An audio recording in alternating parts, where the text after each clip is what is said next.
You're getting spicy. And you get a little spicy here. I like where you're going. You've raised over $1 billion for your past companies. You're now starting fresh or relatively fresh with Zoo. AI companies are raising capital left and right. How would you say your attitudes towards venture funding and funding for startups or AI startups has shifted over the course of those experiences? There's a lot of people managing money that don't understand what they're getting into. And I'm not interested in working with them. I have in the past. It's worked sometimes well, sometimes not. I've raised, for my companies, I've started at 1.75 billion, over the last decade. And there's this unhealthy part of the venture ecosystem, what I'd call like a negative feedback loop, where you get rewarded for raising money. And you get hype, you get excitement, you get press, you get, a bunch of Twitter likes. You're focusing the company more on what makes sense for fundraising than what makes sense for creating a long-lasting, high-quality company, especially when you're in these very hyped, very sexy sectors. Running an AI company in kind of the ChatGPT era, where the barrier to entry to outreach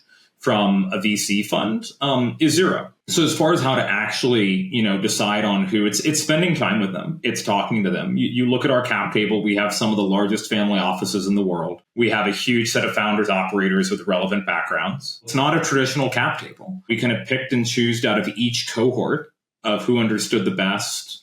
And we went with them. I want to build a legacy business, and that's not necessarily most venture style.